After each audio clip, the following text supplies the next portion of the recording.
Brilith is one of my favorite characters from the entire series of Kubera. She is one of the ancient humans, the only one of the ancient humans that's still alive in today's timeline. The character of Brilith borderlines on depression and existentialism. The reasons for her character being so depressed and timid and humbled at the start of the show is because she has a lot of responsibilities as the priest of fire that has summoned God Agni to protect the Terra. In that timeline, Maruna and Gandharva are going around attacking the cities and the nearby towns around the Terra. So it is her duty to protect her city as the priest of that specific city. So we see her being timid within herself, being held down, and you can almost mistake her for being an interesting and a passive. And that was my reaction towards her in season one as well, where she's always in self doubt and she's surrounded by people that treat her like a princess because her mother before her was the priest of fire and she died protecting the city. So Brilith inherits her heart and her desire to protect the city, and that is why she has also summoned the god Agni. Now, the more we see her interact with Agni and the monologues that Karigom has written for their characters, the more we realize what is the entire thought process behind Brilith and how she thinks she has to present herself and portray herself so that Agni won't get offended and leave her to defend the city on her own. Because at this point, she believes that she might not be capable of doing so. So every character that Kurigom has introduced as a key player in the current events was introduced in the chapter 0, where she talks about the timeline of the entire series. Basically, Kurigom uses multiple superlatives to describe every character's role in the story, which is pretty interesting because the two words that she has used to describe Brilith are number one, responsibility, and number two, justice. So let's divulge into both of these keywords and what that means for the character. So, firstly, responsibility that we have already established that she feels responsible for the lives of thousands of people that live in Terra, as she is the priest that is responsible for maintaining the barrier to protect the city. As well as for justice, let's hold that and we'll talk about it as I mentioned when we divulge into her relationships with Gandharva and Verona. But for now, we can focus on her key character traits and what it actually means for her, right? So at the start of the series, when we are introduced with Brilith, we are introduced to her through Asha, who has now saved our protagonist, Lise, and has taken her to Terra. And we're introduced to Brilith as that she and Asha are each other's only friend in the entire world. Because we have already established that Brilith is a priest of the city and she's treated like a royalty within the city. Because people are grateful towards her and they are grateful to her mother who gave her life to protect the city before her. So at this point, she is basically treated as a queen that's like a humble queen that resides over the people and protects her, right?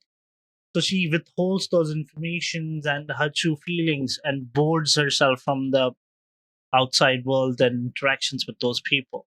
And now this is where her relationship with Aisha is very vital because she feels like with around Asha she could let herself loose. She can talk about how she actually feels, right?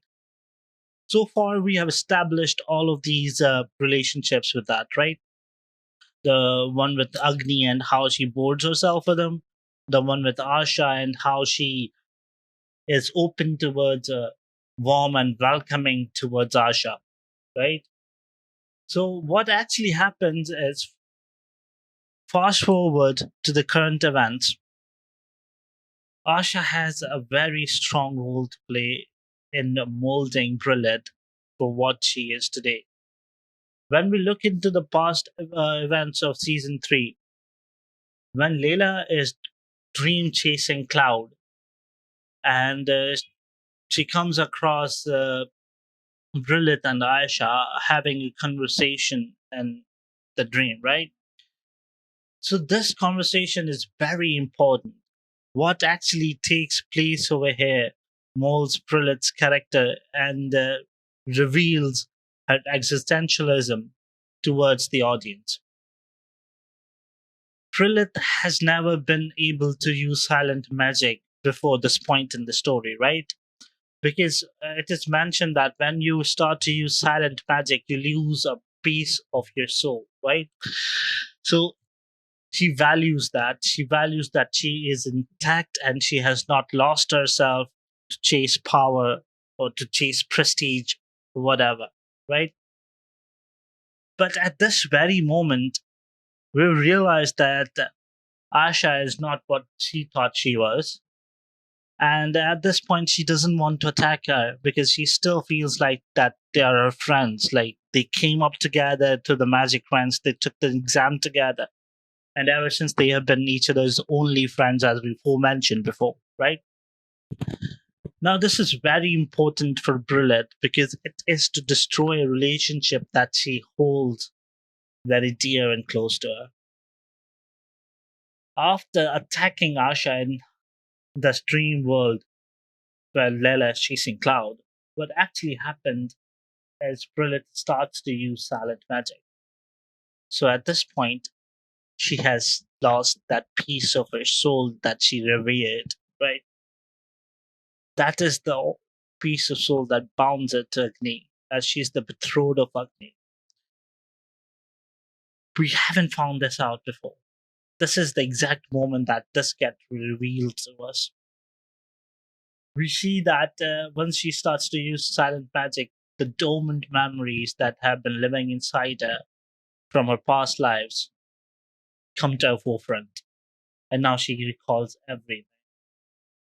And this is the key root, the key philosophical root of Brilith's existentialism character. What actually happens is once she's awakened, she realizes all her memories from her past lives. And we can look to Agni describing this change within her. He says that every time she recalls those memories, what she does is she specifically chooses to end her life. And then after this, we see an inner monologue within Brilith herself. What is actually happening is she, in her own thought process, is realizing the current events as she dives headfirst into the danger and exhausting her entire life force to attack Sora. So now she is consciously making that decision that Agni talked about. She's diving headfirst and she knows she won't survive, and that's her own decision. And she calls Agni as an idiot. Babo Kim, she refers to him, because she says that every time she chooses to end her life, he lets her. He respects her decision.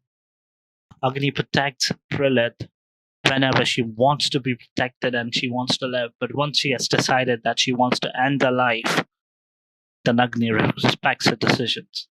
And she refers to him as Babo Kim because of that, because he's bound to see his betrothed, the woman he loves the most in the entire universe, to constantly end her life, one cycle after another. Now, this begs the question: why does she want to end her life every time she recalls the memories? Like, what drove her to this point that she doesn't want to live anymore each time her memories come back to her? Like, what sort of tragedies have taken place in her previous lives? Now, go back to the very first minute of this video, we talked about how Gandharva and Maruna play a vital role and are the cornerstones of her previous lives, right? Gandharva at the start of the universe had no morals. He was completely amoral, right? He would go on vast massacres, just killing people, killing humans, exhausting every life form just because he was bored, because it was fun to him, because he was strong and he could exert his will on the weak. And he did that to Brilith. But unlike other humans, she would get reincarnated, right?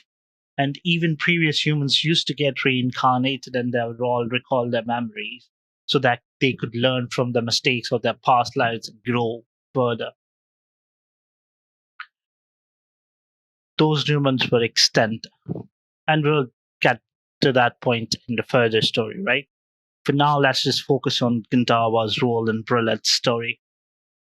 So at this point, we realize that Gandharva has killed Brilith over 13 times in her previous lives. Each of the time that she did not meet Agni as she reincarnated, her life ended at the hands of Gandharva. She recalls how he completely annihilated planet Helmet while he threw everyone inside an ocean and then closed the ocean with his freezing powers. And then he just watched them. He just watched them as they exhausted their lives and he just laughed at them. Brilith is such of the character that she holds a grudge, but she's upstanding and responsible. We've already established that.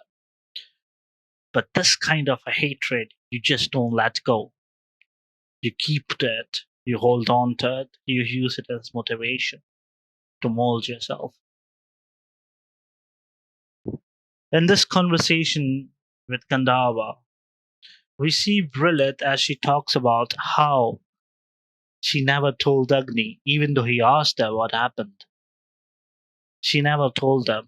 She never told them what actually happened in her previous lives, how she met her demise at the hands of Gandharva each and every time they did not meet. By they, I obviously mean Agni and Brilith. But she did not tell him, and the specific reason she quotes for not telling Agni is because back when Gandharva was in his prime, it was near impossible for Agni to go ahead Asura King and defeat him. But in the current timeline, Gandharva is very weakened, and Agni can easily take him out, right? And she holds this over him. She taunts him with information that what Agni is going to do, that idiot who loves him more than anyone in the universe, how he is going to rage once he finds out it was Gandharva who killed her beloved, betrothed over and over and over again. And she taunts him with this information. To which Gandharva lashes out and says, what do you want? You don't want my promises to be better, and you won't accept my apologies. So what exactly is it that you want? Do you want me to growl? Is that it? He asked the question. To which Brilith taunts him again, saying, that would be an interesting sight, but that's not what she wants. She just wants him to know that this time she's the one that's laughing at him, laughing at his helpless existence right now. That she could just tell Agni that information and he would have his head right away. Now this is powerful. But she does not still hate Gandharva the most in the universe. He did all that to her and still she does not want to exert her revenge on him. That position is held by someone else. into Maruna. Now, let's take a look back at my favorite arc of all time. And I will swear by this. My favorite arc of all time, The Weight of Time. It is beautiful, it is intricately written, and it makes Marona from an interesting character to the outright most progressive and the best character that's you would watch anywhere development wise. Anyway, back to the topic. So, in The Weight of Time, what actually happens is Maruna is sent back to the start of the universe, and this is where he meets one of the very first reincarnations of Brilith, right? This is where Brilith is being attacked by Raltara and the other Suras, and Maruna protects her. Maruna protects her. They live together. He visits her village, and he keeps a watchful eye on her, right? So to Brilith, he's her savior. He's the one who protected her. He's the one who jumped in front of multiple Suras to protect her. She respects him. She holds him as a piece of symbol that Sura and human can actually coexist together, right? Maruna lives amongst humans for a very long time. For Brilith, she quotes it as that he lived among them for 40 years. And once that specific life ends and she's reincarnated again, she finds Maruna, who is still living among them, and she chases after him and she tells him how he protected her and how she holds him in regards as her savior, as a symbol of peace that Sura and humans can actually coexist together. But, and this is where it all gets interesting. But Maruna is put into an impossible situation where he has to choose between protecting Valtara from Gandharva, who threatened that he's going to kill her, or Maruna can use the goodwill that he has with Brilith and utilize that in order to achieve his goals of protecting Valtara. So he has to choose between protecting his sibling, Raltara, or protecting the humans that he has lived among, formed the bonds among, and been a vital member of their society for years now. And neither of them actually have a future because in the current timeline that Maruna is from, neither of them exist. So what he does is he ponders on it, he goes over it, but ultimately he does not make a decision and he cannot come to a decision. But for Brilith, whose last sight of that specific life was to see Maruna flooding from the scene as God Brahma came down on them, struck them, and vanquished every last one of those humans that existed together with Brilith. She begged, she pleaded, nothing came of it. And this is why she chooses to end her life every time. Because life has no meaning for her. No matter how hard she struggles to protect something, she has seen in real time how it actually ends. The gods who created you humans have no value or sympathy towards them. The Suras endlessly murder and massacre those same humans. And the humans? Well, they just worship the gods that have no value for them. So it's all pointless to her. And that is exactly why she chooses to end her life each and every time she recalls those memories.